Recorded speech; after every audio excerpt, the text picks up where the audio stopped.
Okay, coming back at you guys with another episode of the Virtual Millionaire Show. And super pumped today because I have with me Zachary Beach. Zach, what's up, brother? How you doing today? Living the dream, my man. How are you? Doing amazing, doing amazing. Living the dream is always a different meaning when you have different seasons of life with kids. We were just Sure. talking about before this show, right? Yeah. So, Yeah. dude, I can't wait to dive into your story. We met in Tampa. What was that?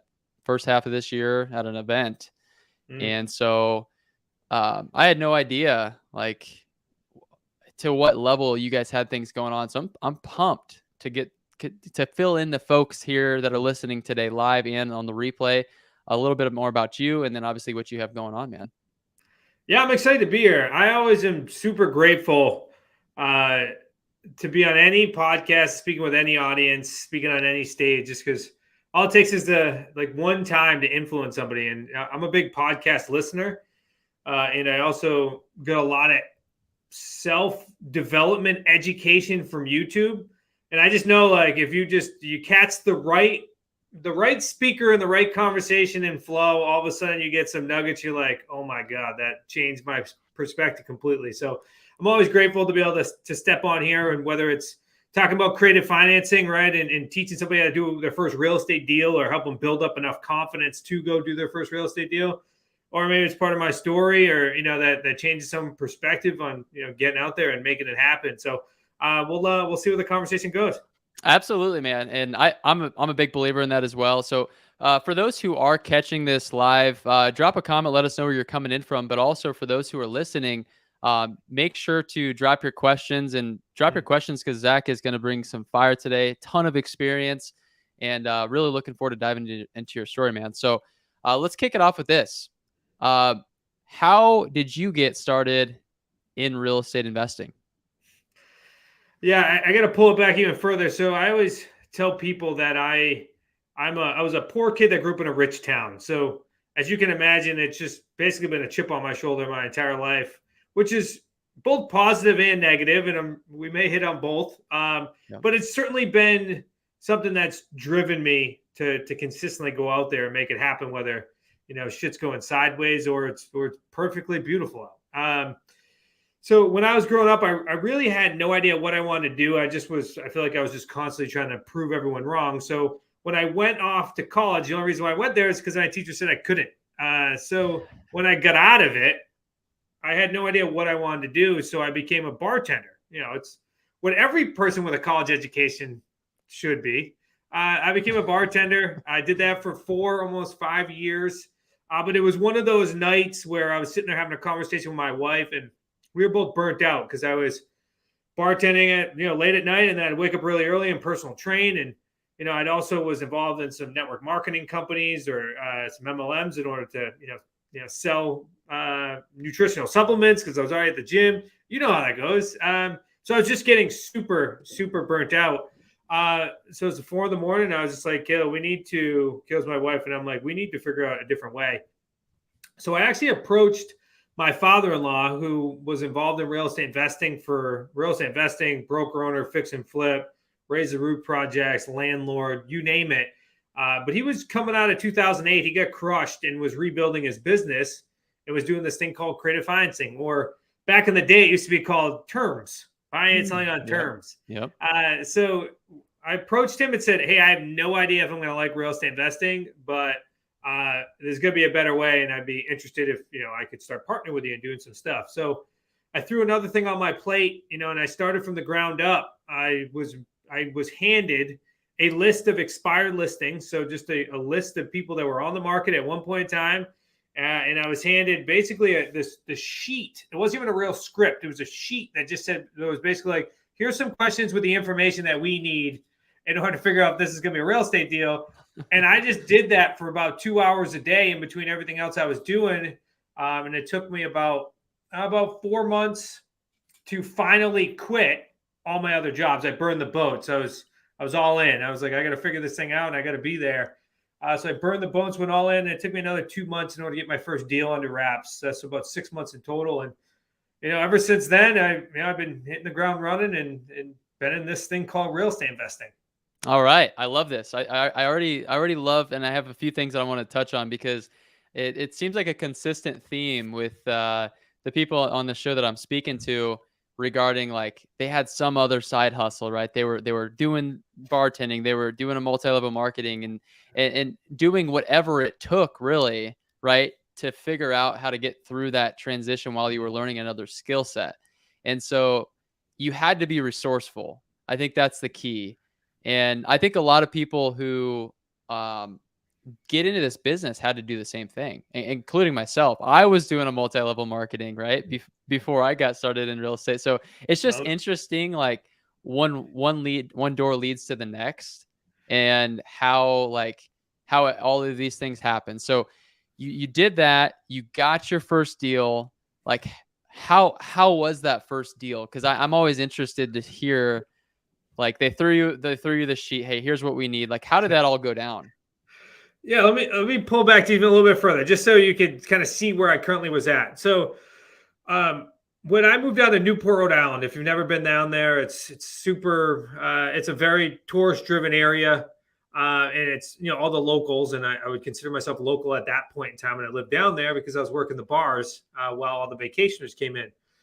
So there was one point in time that me and my wife, we had one car. We just got this Jeep Compass. We were super excited about it. But she was still in school. Like, so she was bartending and still going to school for pre-vet. And I still had to go personal train. So I was riding this scooter that I bought for like $400 from this guy, and it would stall at the red lights, especially when it got cold. So during the winter, when I was bartending and personal training, during the winter, I would have to leave my house at like 4:35 in the morning on this scooter that would stall if it got cold in a full snowsuit in order to go train my first client. So that's where I was at. So by the time I was like given this opportunity of real estate investing, like that was where I was at. I even went to go buy a new scooter, and my wife had to think of this $1,500 scooter, this Yamaha. I thought it was like the coolest thing in the world. It's yellow too. I call it Bumblebee. And she had to co-sign for me. Imagine that, $1,500. I had to have my wife co-sign for me because she had better credit than me. So that was where we were at in this one-bedroom apartment in Newport, Rhode Island as bartender. That's where we're at when we were given this, hey, do you want to come participate and be a real estate investor?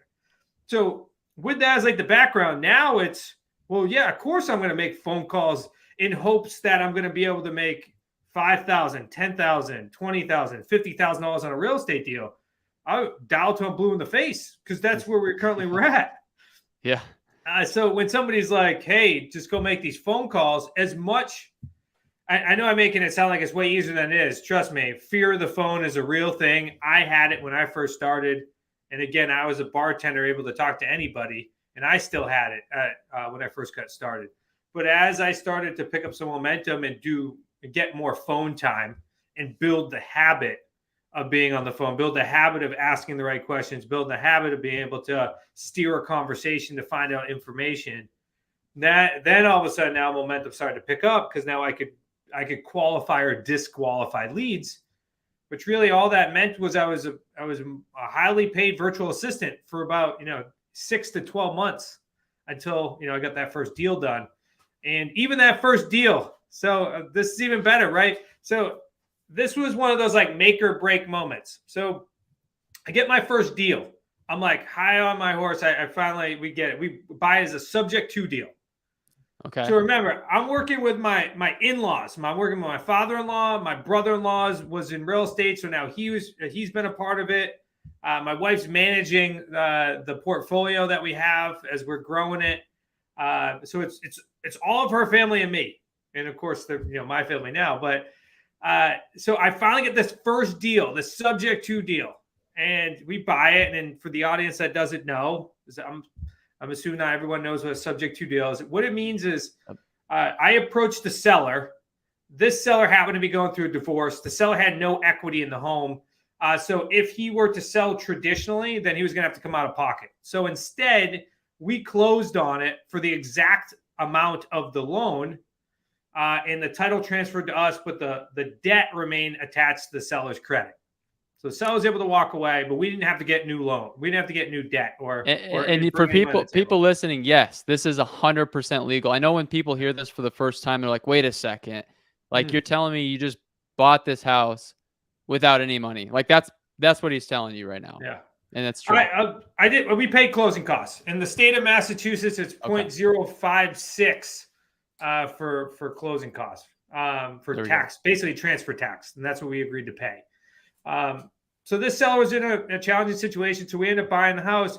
And of course, this property happened to be it was almost like there's a town, but there's also like another town. I know it sounds confusing, but this property was in Jefferson, Massachusetts, but it was also part of this town called Holden. So it was like a smaller portion, like a village. Okay. So the only reason why this is important is because in one of the towns, it stated that the property was de-leaded. So it means that there was no lead in the property.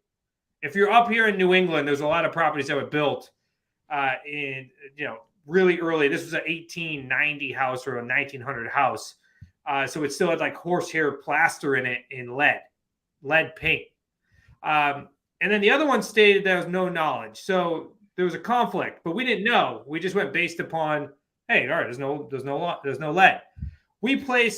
What we typically do is place a tenant buyer in the property. So we sell it on rent to own. So somebody that's interested in buying property. This buyer happens to be a little off her rocker. So she starts testing this property. She had younger kids, but not young enough where the kids are going to be eating lead paint. But she ends up testing it. We find out there's lead. So now what we have to do is we have to go in, we have to do a $30,000 lead job on this house. So imagine that, $30,000 lead job on this property. So here I am. I'm trying to prove myself. I'm the in-law, right? This is my father-in-law sitting there like, this is the deal that you bring to the table now. And now we have to come out of pocket. And let me guess, they've probably never seen that before. Like, that's probably the first time that's happened in the whole time they've been doing these deals. Exactly. Yeah. So know that if you ever using our agreements and you ever do any type of coaching with us or do deals with us, our agreements now have massive amounts of disclosures, and one of them being that the lead would go back to the seller if there was any type of challenge. Wow. In any type of structure. Because then they'd be signing off, basically stating that they had no knowledge, but clearly they had knowledge, so that's a violation of the agreement. I know I'm going a little deep here. There's the gold nugget right there that could save you $30,000 if you don't have the proper disclosures. There you go. Oh, 100%. Yep, 100%. This is learning lessons of being in real estate. Our agreements used to be like 4 pages. Now they're like 19 because of all the things we went through. So then we just add another disclosure, or we add another paragraph that our attorney wrote up. So that way the seller makes sure that they're following the rules, basically. So that deal ends up being, I know I had this whole buildup where it was like this terrible deal. It was at first because that was one of those opportunities, right, where I could have said, this freaking real estate doesn't work. This sucks. Or say, all right, well, that was a good learning lesson. Let's go figure it out the next time. And that's what I ended up doing, with the help of my team. And that deal, we ended up holding on to it for about, I think it was about 6 years or 5 years. And ended up, the price went, way above and beyond. I think it ended up being like a positive $70,000 deal over the course of the term, which is the beautiful thing about creative financing is if you get the right terms, even if you're dealing with some crap up front, if you hold on to it long enough, or you let the principal pay down, or you cash flow long enough, it eventually becomes profitable. As in most markets, the price is eventually going to go up. Yeah, and that's what I love about this strategy is they're a little bit more forgiving, especially when you have the tenant buyer coming in on the backside. And so for people who are a little bit new to this strategy, like I feel like, this could be a tool that could help them maximize their leads, right? So like, do you see a lot of like wholesalers kind of missing this huge opportunity that's right in front of them? Because a lot of people who are listening to this may be interested in wholesaling, but maybe they don't quite see and understand the opportunity of buying and selling creative finance. And so can you kind of just like touch on that a little bit? I think there's a huge opportunity, especially right now. Oh yeah, I haven't seen this many referrals in quite some time, right? Because if you're getting involved, if you first started in real estate investing, especially in the wholesale space during like the last 3 years in COVID, where basically you could put a property under agreement and the property would be worth more by the time you found a buyer. Well, now is the situation where you're dealing with an unstable market. So you're not always, so now you have to be really good at your scripts to get the property down to 40, 60 cents on the dollar and buying them right so you can sell them right in a quicker period of time versus I'll throw this thing under agreement. It's worth more tomorrow. Yep. So now what's happening though is now there's the transition of the market. There's high interest rates that are going on for buyers, which obviously causes uh, the end buyer of wholesalers, investors, to be more skeptical on deals because now they want to have bigger profit margins or more protection. So now you as a wholesale have a major opportunity to step inside another box, or at least have a better understanding of another box. Because what I always tell wholesalers, even realtors, it's a huge referral network right now for us, is just anything that doesn't fit inside your current box. Like keep doing what you're doing, but know that you can pick up an extra deal, 2, 3 deals a month, depending on how much volume you have going on, by simply just asking some additional questions. So it's like you go through your normal script as a wholesaler and you're like, all right, this person's not willing to accept the price range that I need it to be. Hey, quick question. By the way, if I was able to get you closer to your price, do you think you'd be willing to take payments over time? It's like, oh, I've never thought of that. All right, well, let me ask you some more questions. So now you're able to pick up some additional deals. Oh, and by the way, it's starting to put you on the other side, right? In the wholesaling world, it's very much a marketing game. It's very much a game where you have to consistently do volume in order to produce more and more cash flow. And, I'm certainly not knocking it in any way. I think it's a great part of the ecosystem of real estate investing.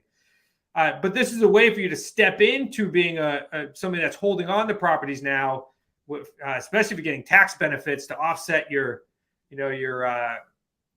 current income tax you're getting on it. So now you have the ability to step into that world and start buying real estate. And oh, by the way, you don't have to go raise capital. You don't have to personally guarantee debt. You don't have to go to banks.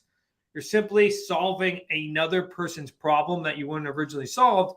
And by doing so, you're able to buy this asset and now start to, we sell it on rent to own or rentals, but now you can do whatever you want with it. Yeah, no, it's an amazing strategy because I think that what happens is a wholesaler gets into this pattern of only doing cash lowball offers, but they forget to ask the question. Like when you say it as simply as you said it, like if we could get you closer to your price, what would you say? Would you be open to payments? Yeah. Would you be open to taking payments over time? Payments over time. So, and you'd be surprised, like as long as somebody doesn't need that money for another house, like there's different ways that you can structure this. The answer is probably going to be at least open to hearing it, right? Like why not if they can get you closer to your price? For example, I was just on a call right now. I still prospect, I still buy and sell real estate. I don't just teach it. And I was having a conversation with a seller. The seller is already relocating to another house. And he said, we actually have a couple offers on the table. And I said, well, I'm just curious, if you were able to net more than those offers on the table, like over time, would you be open to taking payments? He's like, I never thought of it that way. I didn't even know that was an option. So I said, let me get you some more information. We'll follow up. I'm supposed to follow up with them tomorrow. And it's just another foot in the door, right? Because what we're seeing is that there's especially in the traditional space, right? That was a homeowner selling to traditional buyers. And the amount of traditional buyers that are falling through at the closing table are increasing daily. Yep. So now what is going to happen? Even if the guy says to me, hey, Zach, we're going to go with the regular offer. I'd say, great. Well, if you don't make it past contingencies or you don't make it past the closing table, give me a call back and I'll be able to take over the property rather quickly. So you don't have to now manage 2 mortgages. So now it's just about planting seeds, and especially if you're listening to this right now, which is we're going into fall. This is our season for creative financing. Always has been, from basically the end of the summer to going into spring. That's our season, because They missed the selling. They missed the peak selling, didn't they? Is that why? Well, yeah, exactly. Because in most places, sellers are selling during the summer, right? Spring and summer, because a lot of families are transitioning to the town that they want to live in for schools, or they missed their peak season and now the buyers aren't out there anymore. So what do realtors say, or most realtors say? They say, "Well, we're going to pack it in. We're going to try it next year, or go ahead and rent it now, and then we'll try it next year." And most people are not equipped to be landlords. It's not as easy as like somebody will make it, especially if you've never done it before. So now we step in and say, hey, guess what? You can still sell. And in most circumstances, the title can still transfer. Like, you can completely be hands off still, but we're gonna work the deal, and we're gonna maintain the property until the next X amount of years, where you're gonna get cashed out. And I'm very simplifying this, because I want the worst thing that can happen on a podcast like this is somebody says, "Oh, that's too complicated." But the truth is, creative financing is actually less complicated than most wholesale deals or even traditional deals, because there's less parties involved, right? There's the seller and there's you, and then whoever you end up doing with the buyer, if you sell on rent to own or hold on the property. But that's it. Maybe an attorney or a title company, but that's it. There's nobody else in the middle. So now it's just a simple agreement between you and the seller, so that way you can go ahead and acquire the property. Yeah, no, that's a great way to put it, man. Just to keep it simple, because when you start to hear some of the terminology that people throw around, it kind of gets a little bit confusing. Like, what do you mean by that, right? So, like, how you explained it is incredible. And dude, since we've added this tool to our tool belt, we've been able to buy some amazing assets that we would have never even thought of buying previously. So do you guys have a cash number that you explore with these sellers and then default to that afterwards? Like, you're obviously looking to get it for a lower price out of the gate, right? Actually, we don't. We're I shouldn't say we don't want a lower price. Of course, the interesting thing about creative financing, though, too, right? There's always these assumptions. It's like, because there's always these taglines, right? You tell me your price, I get my terms, right? How many times have you heard that? But the truth is, that's not always the case, because it's really, you tell me what your problem is, and I'm going to solve it the best I can with the tools that I have. Yeah. Because some people, right, in that deal that was my first deal, this seller's problem was that he had a liability on his hands now, because he had a property that he just went through a divorce and didn't want to maintain, didn't want to live in. So he had a real estate problem. It's not necessarily he was like behind on payments. He didn't have any equity, but he could have lived in the house forever as long as he wanted. But he had a real estate problem. So we said, all right, if you have that real estate problem, this is how we're going to solve it. And this is how we're going to be able to get you to walk away in a very short period of time without going through all the hoops of selling traditionally. So it's more of that mindset mentality around, tell me what your problem is. Let me really understand it. And when I say problem, it can be good. I don't want to, like, it's, when you hear motivation, when you hear problem, it's always like, oh, this person must be desperate. If they're doing creative financing, it must be desperate. There are so many deals that we have done, especially debt-free houses, meaning there's no mortgage, where the sellers didn't have a quote unquote problem. No, he had a piece of property that was debt-free, that he just was looking for either tax benefits, estate planning benefits, wanted to turn it into more cash flow, but didn't want to be a landlord, wanted to turn that into an asset. And we're able to get him a heck of a lot more money. And by doing so, he became our bank, or she became our bank. So we didn't have to go get another loan, and we made payments to them. So lots and lots of opportunities, because it's that old cliche, right? And everyone gets stuck in this. And that is, if every deal is a nail, right? You only use a hammer. But if you start looking at, hey, this may be a screw. Well, maybe we want to take out a different tool in order to structure this deal. So I know it's a long-winded answer to say we actually don't wholesale at all. We only do creative financing deals, and have over the past 10 years. All right. Well, that's a great new perspective, because, I think a lot of people think that it's either it's this way or that way, rather than say, hey, you can have both. You Mhm. can get a great purchase price and you can structure a creative deal, because that's the tool that we have to offer these sellers. So, dude, I really love that perspective.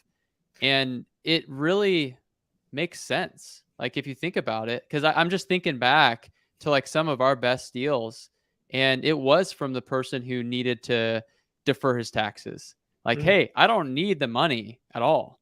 However, I don't want to pay Uncle Sam a bunch of tax. So I'm Mhm. actually going to be the bank for you. And so it's just, how can you, right? Asking the right questions. And so, uh, does that information sheet still work today? The one that you Oh, said. of course, yeah. It's funny because a lot of the systems and processes as I was coming up, me and my brother-in-law developed. We turned that property information lead sheet, as we call it, which is in all of our courses, into more of a script. So it's like if you just follow this thing, you'll get all the information. But then I wrote many scripts from different perspectives, from for sale by owner scripts to expired scripts to VA scripts to you name it, in order to really just get you walking through it. But at the end, and then we have this one thing called the calmly ask questions, because really at the end of the day, there's probably 15 questions that people ask. And as long as you know those answers, you're in good shape, especially at being in the front end of the business. Structuring the deals, I mean, I always say this too, is creative financing is not osmosis. You do it through experience. Because are there some deals that I did at the beginning I could have done way better now? Well, of course, because I know another question to ask, or I knew another piece of information to look at, or I went and saw and looked at the property differently. But it's just getting deals in order to build your momentum, and that's certainly something that we specialize in, which is really locking arms with people in the trenches in order to help them through those deals, so that way you can lock onto our experience ahead of ahead of yours, where you may not be able to get a deal yet, but we could probably help you get a deal sooner rather than later. And that's really all creative financing is. It's constantly going through the right systems, the right processes, and the right mindset and skill sets in order to eventually build up a nice portfolio.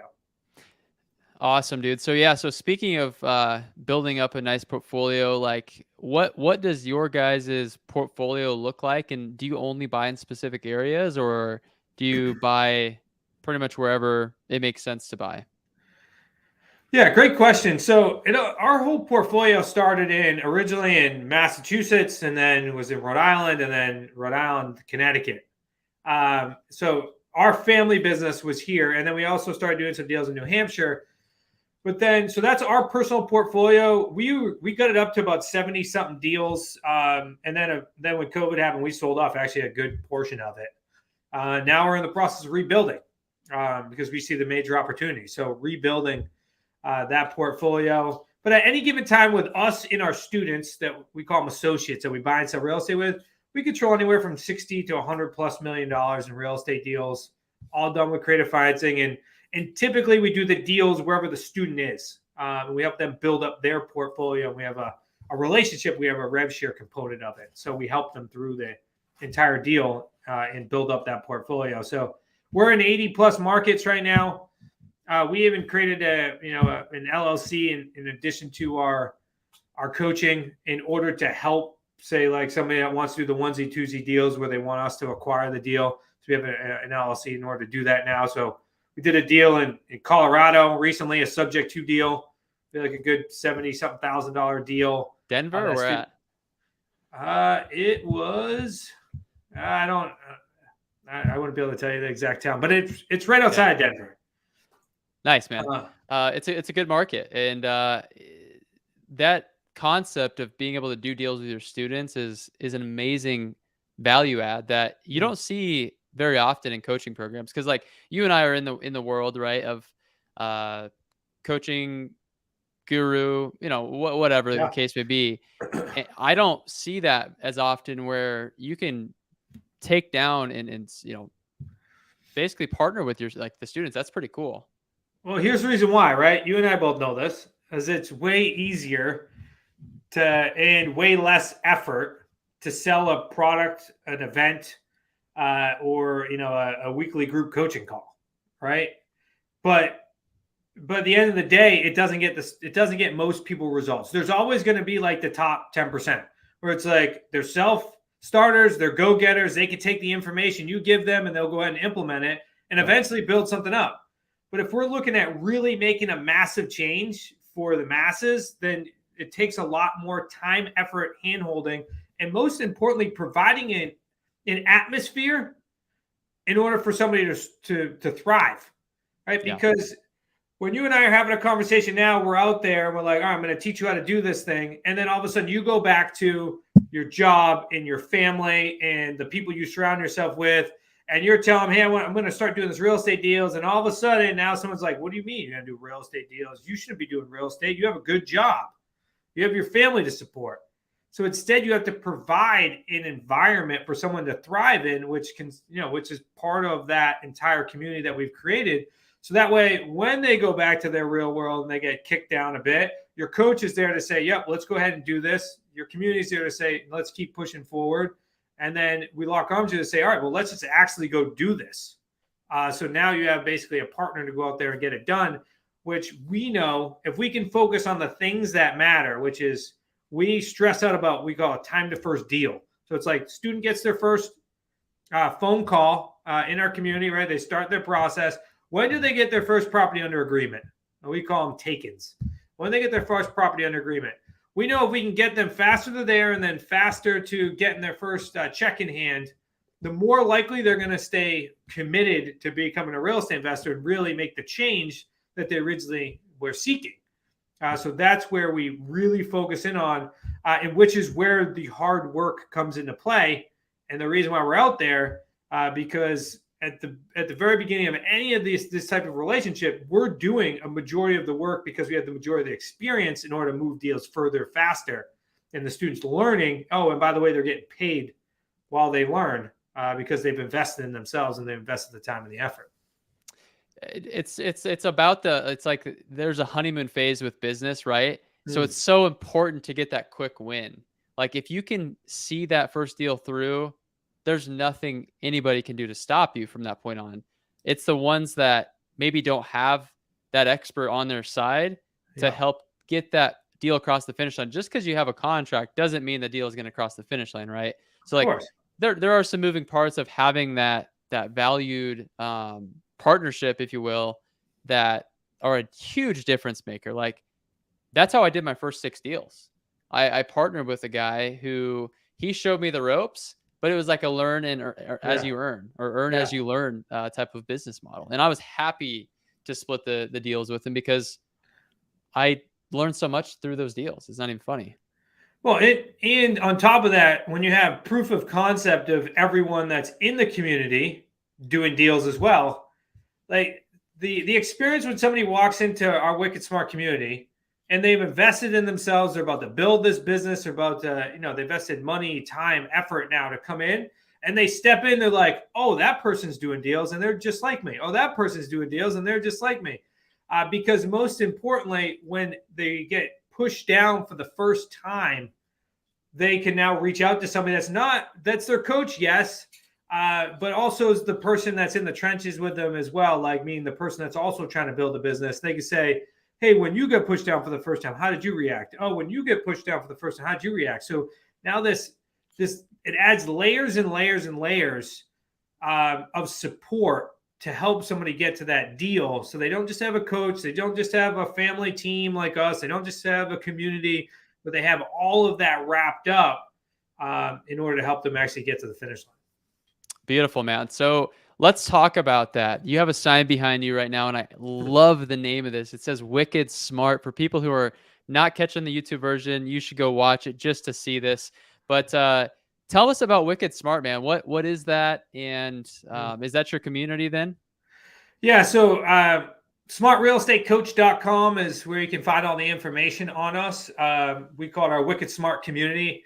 As you can imagine, I'm from Massachusetts, right here in Central Mass. So yes, everything's been built up, with the, Wicked Smart.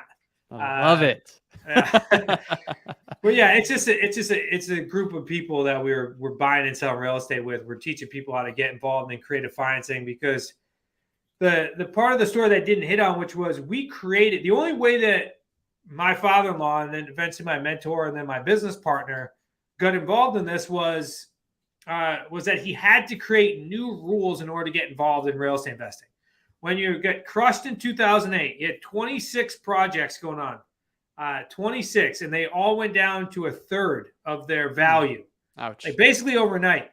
Yeah. The only way you can get back involved in real estate is if you don't have to use your credit, don't have to put large down payments, and don't have to go to banks because you fought with them for 24 months, right? So the whole concept of creative financing or terms was built upon, or the reason why we use this strategy, it's been around since the 1600s.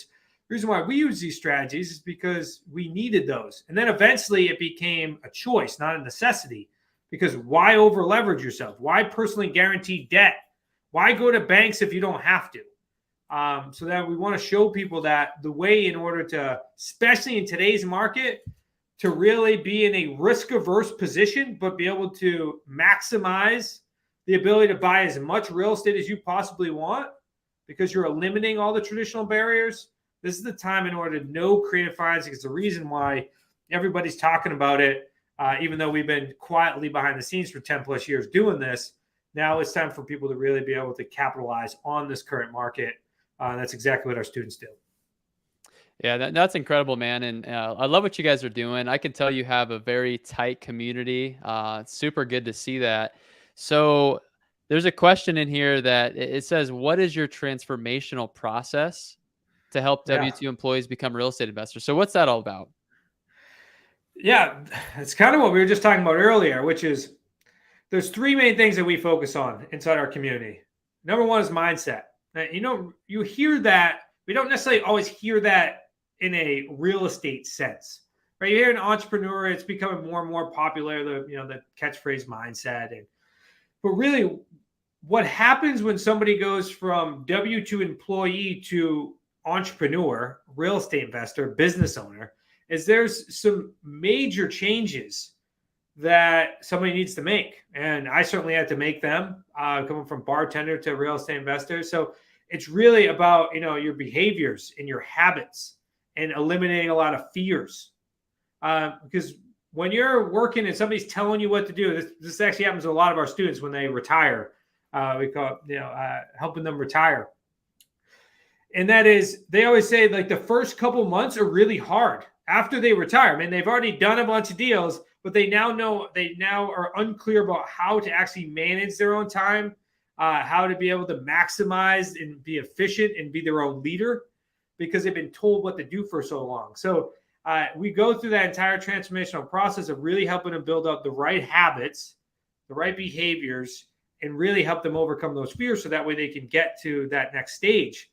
And, by the way, once you have that foundation of working consistently on your mindset, because you're never going to out-earn your personal development, once we have that, now we can start piling on the right skill sets. All right, we're building the right skill sets. We're now teaching you how to buy real estate.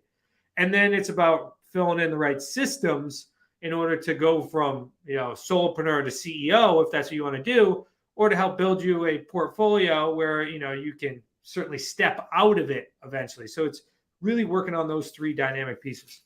Yeah. And that's such a good point. It's like not a lot of people talk about that. But it's so much more than real estate, right? It's all mindset. It's business, but mindset is everything. Yeah. And like, I know how crucial that was for me. And I love how you guys just create a process around that to really help people. There's something funny that happens because I remember I actually shared this story to a group today about what was it like quitting your job, right? Like quitting your job, going full-time into real estate.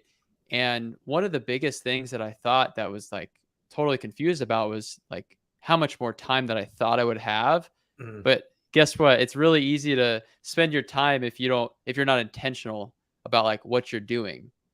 Sounds very silly and it's straightforward, right? But it's like you have to have times, blocks, different things that you're implementing. Otherwise, you're going to be sitting there scrolling social media and forget, there's 8 hours or whatever the case may be.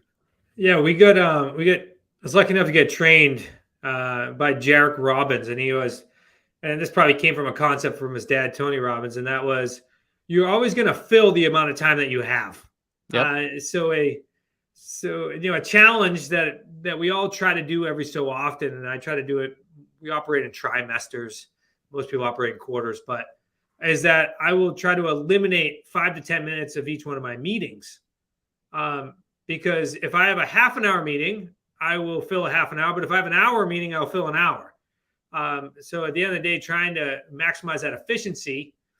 And then also another thing that I always look at is every single meeting that I have on my calendar, or a time block on my calendar, can be eliminated every single trimester as well if it's not working, if it's not moving me towards my bigger goals or a needle mover. So it's all a developmental process of being an entrepreneur, and that's setting the vision, and then setting your goals and setting the benchmarks, and then working towards those consistently. Because at the end of the day, it's all about moving the needle towards the bigger picture, and we could all get really lost really quickly if we don't really have that North Star. So good, man. And wow, what an amazing opportunity to work with Tony Robbins. You said his son? Yeah, Jarek. Yep. Jarek. Wow, that's really cool. Good stuff, man. So you have, we were talking beforehand. I'm like, what do you have coming up? How can people, kind of catch that? Hopefully the episode's out here in time for obviously people listening here. What do you have going on coming up that people can check out? Yeah, so we have our upcoming live event. So I'll talk about that, and then don't worry if you can't make it in the next couple weeks up to Rhode Island for the live event. I'm going to make sure that everyone can walk away that's either live or on the podcast, at least with one of our Amazon best-selling books, or actually our original one called Real Estate on Your Terms. So, and we'll ship it out to you absolutely for free. Hardcover book with a nice package. So this concept of creative financing is either brand new or you keep hearing about it, but you're not sure to implement it. Those are great places to start as well. So, yeah, you just go to, so I'll drop the book because the book link's up here right now. And that's wickedsmartbooks.com/Michael2. And that's wickedsmartbooks.com/Michael2. You're going to get Real Estate on Your Terms. So here's some of our stories. We also really dive into the concepts and the techniques of creative financing. We talked about one, but we actually buy real estate 4 ways. And then there's many, many other things you can do within it. And then you also get a couple other goodies in there as well. But those that are specifically local to the New England area, Northeast, or willing to make the flight out and really want to, immerse themselves for 3 days in a creative financing environment where you are surrounded by all people that do creative financing deals at a very high level. There's hundreds of millions of dollars worth of real estate deals inside the community over the past couple of years. And in this current market and environment, there's no better time in order to get involved in real estate investing. So we're going to talk about all of that. And then, oh, by the way, we're going to have all of our coaches, our community, our resources, affiliates, all there in order to help support that business as well. And that is September 13th to the 15th. September 13th to the 15th in Newport, Rhode Island. You can find all the information at qlslive.com. That's qlslive.com. Anybody that goes ahead and orders the book as well, we'll make sure you get a free ticket to the event. You just got to get yourself out there. Wow, that is incredible, man. And I remember getting my copies in the mail a couple of months ago. We've been trying to do this for a while, so I'm glad we finally made it. This has been awesome. But yeah, I got the books in the mail. I'm like, holy cow! Like there's just a ton of like content in there, and I'm one of those guys who's typically reading like 3 or 4 books at a time. And so I can't wait to dive into that one. I gotta get through a couple more first, but definitely take advantage of this, guys. These books are packed with information. The events, obviously, ton of knowledge there. And I was looking here before we jumped on, and three times Inc.'s 5,000 fastest growing company. So like, you guys have made a huge impact, and total no brainer for people to jump on this opportunity to get there in person, take advantage of that. for sure. Yeah, absolutely. Would love to have them. And the Inc. 5000 is it's an interesting thing because really, what's impactful about it is it just continues to show the legitimacy of the systems and processes and the environment that we're creating, because we're getting more and more students to get their first deal, and putting them in a position where their lives are changed. And that's how we measure ourselves, by is the amount of transactions that we can help create inside our community, because we know every single one in which they create is making a significant impact on that person's family, on that person's goals, that person's future. And then, oh, by the way, and it's making a huge impact on the seller and the buyer that are involved in each one of those deals. So it's pretty cool that every deal that you do or we do, it's 3 people involved. 3 people's lives are changed on each one of those transactions.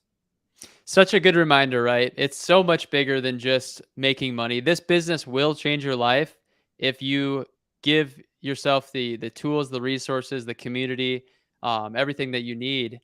And I mean, shoot, I think we just closed the subject to deal today on like a 320 asset that yeah, we picked up for $20,000 down for 230, something like that. So I mean, it's life changing. So you absolutely need to check it out. So Zach, any last like parting thoughts? Obviously, I'll drop a link in here where people can find you. But what would you like to leave listeners with here today? Hey, if a bartender from Central Massachusetts that everybody knows they have the worst accent in the world can buy and sell real estate and make a significant difference in my family's lives and certainly those around me, you can certainly do it. It's just, are you willing to put in the work? Are you willing to make that leap, and bet on yourself? I was always told that the W-2 is the risk. I might have been my business partner. It might have been something we heard, but when we were talking with people, what we realized was the W-2 is the risk, right? At any point in time, you could lose your job. But if you're the business owner, you just got to go out there and do the work in order to build up as much as you'd like to make, or little, in order to sustain the lifestyle you're looking for. But most importantly, you have control. And the control is what I feel like most of us are seeking, whether you're currently involved in real estate investing or you're interested in becoming a real estate investor. It's the ability to control your own future and to build it as big or as small as you'd like to, is at the end of the day what most of us are seeking, so we can go ahead and do the other things in life that real estate can do for you, like traveling and spending more time with family or whatever your goals may be. So just say life rewards action, and you just got to go out there and make it happen. Amazing. Incredible. Dude, this has been awesome. Please, guys, go follow Zach. Go follow him on his socials, YouTube. Get a copy of his book. And please do us a favor. Tell a friend about this episode. More people need to hear this stuff, and it will change your life. So, again, Zachary, appreciate you coming on, brother. Looking forward to staying connected and seeing you in Tampa next month.